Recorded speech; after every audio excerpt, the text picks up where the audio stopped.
Hello, everyone. Welcome to our slightly delayed January Fiction 101 taking place in February, which feels right for 2022. Today, we are very excited. I've got Ruth and Shelby with me to discuss the recently announced ALA Youth Media Award winners, honorees, and general conversation about kids' books. So the American Library Association every year hands out, I don't know, probably close to 20 different awards, ranging in everything from honoring illustrators to, excellence in children's literature to adult books for YA audiences. It's really, it grows every year. There's an award for Jewish literature. There's an award for Latinx authors. It just keeps growing every year and getting more and more exciting. So today we're going to focus on just a couple of them. We do highlight some in our collections so that they're easy to find, and the lists are readily available online. But so we're going to start off with one of the most famous of the awards, the Caldecott. And Ruth, would you like to tell us a little bit about the Caldecott Award? The Caldecott Award is awarded to the artist of the most distinguished American picture book that's published in the U.S. during the preceding year. And it's named for the 19th century English literature illustrator Randolph Caldecott. And the first book was in 1938, and it was called Animals of the Bible by Dorothy Lampett. And I have a few books that have won the award. And this is one of the first ones that I picked out. This is from 2012, sorry. A Ball for Daisy by Chris Radicke. And this one shows, this is a wordless book. So sometimes they don't even pick books that have words in it. So it's very interesting, the ones that they pick, because of course they're looking at the illustrations. They're not really looking at the words. But a lot of his books have very detailed illustrations, a lot of color in them. So it's this is one that's just a very nice example of a wordless book that did win the Caldecott Award. Then another book by Kevin Hincke, which is one of my favorite authors. And this is called Kitten's First Full Moon. And this one won in 2005. And again, a very simple book about a cat's life during the night and showing what a cat does. And this is in black and white. So, it just depends on what they're looking for illustrations. So very, it's very interesting what they do choose for the winners. So this year's award, unfortunately, we don't have the book, but I do have a picture of the front of the book. And the winner this year was called Watercress by Andrea Wang. And let me get my notes here to tell you a little bit about it. It's an autobiographical story that tracks a first-generation girl rediscovering her Chinese heritage by gathering watercress. So this sounds very interesting. I'm really anxious to read that one. And they also do pick some honor books. So one of the honor books that I read was Mel Fell by Corey Tabbert. And this is about a bird trying to learn how to fly. And it's like a diagonally picture. You have to turn it around to see how the bird is coming down and trying to learn how to fly. And it's a very cute, I love the illustrations, they're very cute. Unfortunately, our book was checked out, so someone is really enjoying it. I know I had it out last week and I think it got checked out on Saturday. So it's great to see that people are reading the books and enjoying them. And I'm sure they will enjoy that book, because I just happened to pick it up because I saw the winners last week, and that was one we happened to have in. So I love books. For some of the honor books. That one was a really cute one. I love books that have like off kilter illustration placements, because not all kids sit down and read a book right side up, front to back. You know, some kids Yeah, like this to one is explore really them. cute. And I see why it got one of the honors. It was really an adorable book. That's really great. enjoyed Thank that you. one. Mhm. So Shelby's got, we're going to go to the other end of the spectrum now. Shelby's got some YA award winners and honors and picks for us as well. So Shelby, what have you got for us today? The Alex Awards are for the 10 best adult books that appeal to teen audiences. And I am not a teen audience, but I can say these are some really good books. Light from Oncoming Stars by Rika Aoki. We got The 100 Years of Lenny and Margot. Well, that one looks so good. There's a lot of sci-fi on the list this year. Did you feel that? Yeah, a lot of sci-fi, and then a few like fairy tale retellings. I think those are the two biggest two groups of things. Yeah. Got The Witch's Heart by Genevieve Bornacek, which I believe is a retelling, but I'm not positive. The Library of the Dead by T.L. Huchu. How Lucky by Will Leach. Winter's Orbit by Everina, which is such a good book. This has gotten so much buzz. Like the audiobook is fantastic. The book is fantastic. Yeah, I've heard tons of great things about this one too. The Rose Code by Kate Quinn. Crossing the Line, a fearless team of brothers in the sport that changed their lives forever. And my favorite on the list, Lore Olympus, Volume 1, which I was waiting on pins and needles for it to come out. And then I ordered like 4 copies, and it was like my go-to Christmas gift this year. This is a graphic novel too, just in case. And then Malice by Heather Walter, which is on my next to read list. It looks so good. And it's a Snow White retelling, right? Yeah, but like villain centered, right? Yeah. Yeah. I'm excited for all the retellings. Sci-fi tends to not be so much my genre, but it's nice to see it kind of appealing to teen audiences more and more. I mean, we saw that with Dystopia, but I like that we're moving away from just straight like 10 kids are gonna go face off to the death. It's nice to see more other things.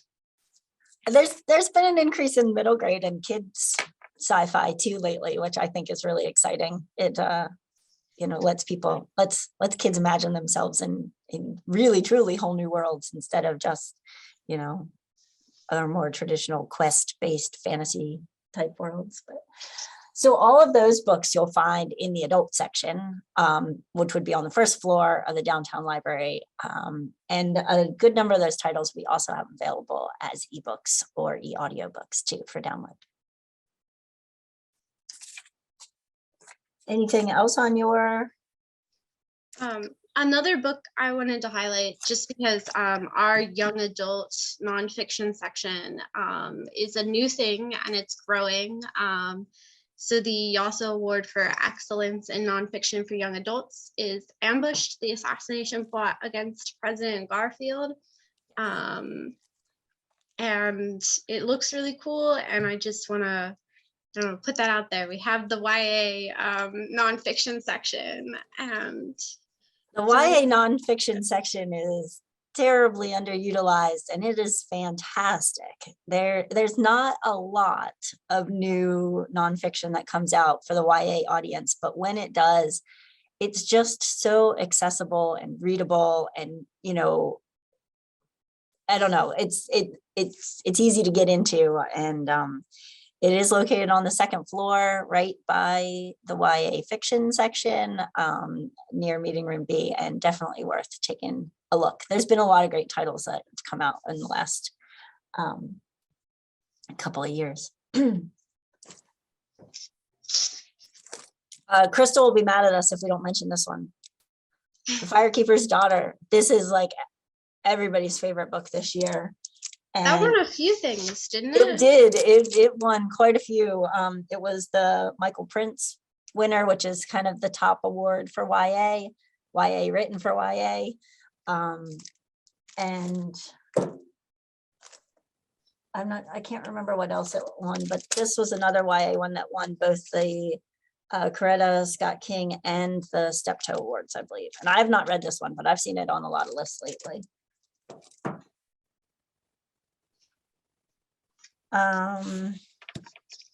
Yeah, pulling these titles was like pulling a I need to read these list of books.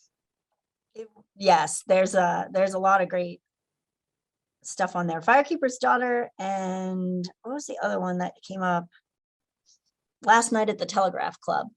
It won the Stonewall Book Award. Did it win it, or it was second, or it was an honor? I can't remember now. But it came up on a number of awards as well. And the Stonewall Book Award is the award for children's and young adult given to English language children's and young adult books of exceptional merit relating to gay, lesbian, bisexual, or transgendered experience.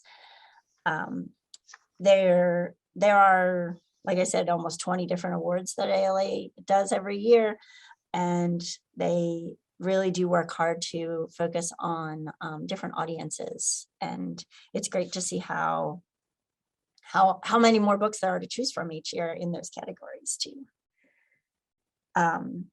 Anything else in the YA world noteworthy? I mean, there's a lot. I liked the focus on I felt like there was a lot of focus on inclusivity and just like other stories. Oh, that's the Firekeeper's Daughter. And let's see.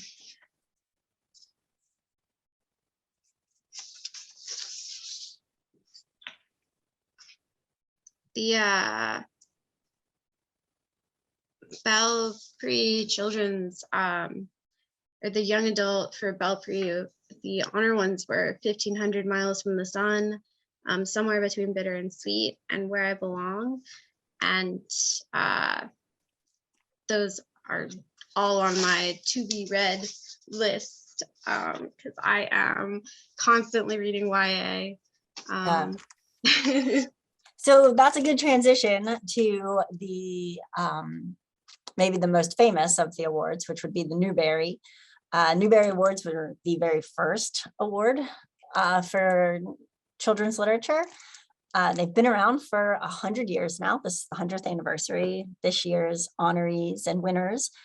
And so not only the Belpre award winner, but also the Newberry for this year is the last Swanista.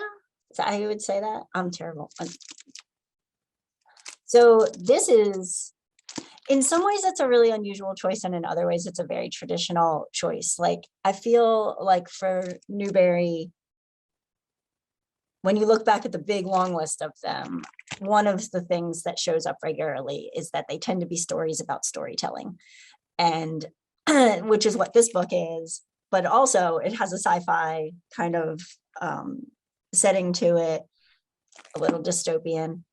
It's also a YA choice. I think we tend to think of Newberry as strictly children's, but there have been picture books winners, middle grade winners, YA winners, all across the board. Graphic novels, 2 years ago, there was a graphic novel one, The New Kid, novels in verse.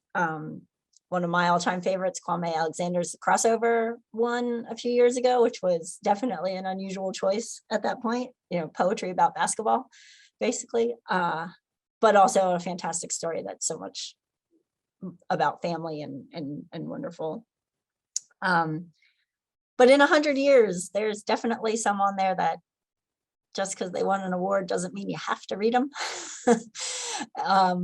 But there's a lot of highlights on there worth looking at on the list too. some of my personal favorites, The Giver, Number the Stars, The Dark is Rising, which is one of my all-time favorite books, Wrinkle in Time, and some odd choices too that or seemed to odd at the time, like, I don't know, Flora and Ulysses to me was an odd choice that year, but it's also about a squirrel that gets sucked up in a vacuum with a dictionary and then learns how to write poetry.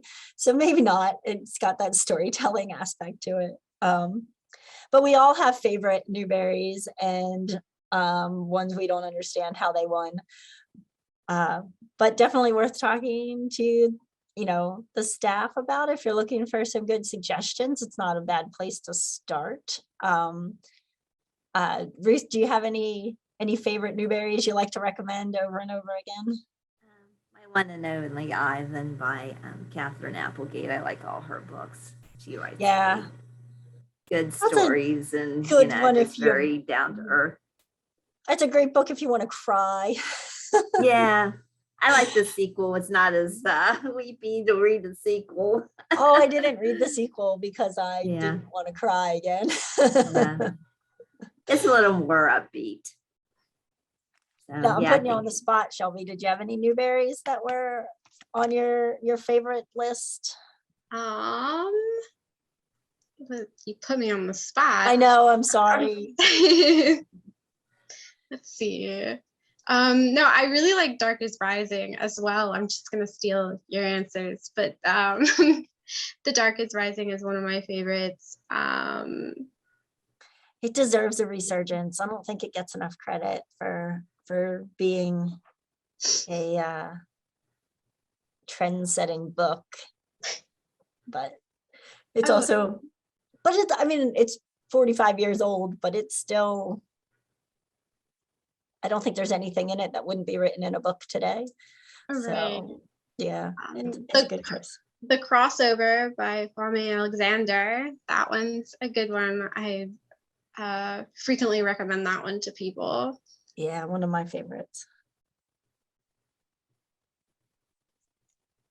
Well, we would love to hear about our listeners, watchers, favorites in the comments. If you've got a favorite Caldecott or Newberry, or any of the other award winners, put it in the comments. We'd love to hear about it. Share your favorites. I know we all enjoy screenshotting book recommendations from other people to add to our ever-growing list of to be read.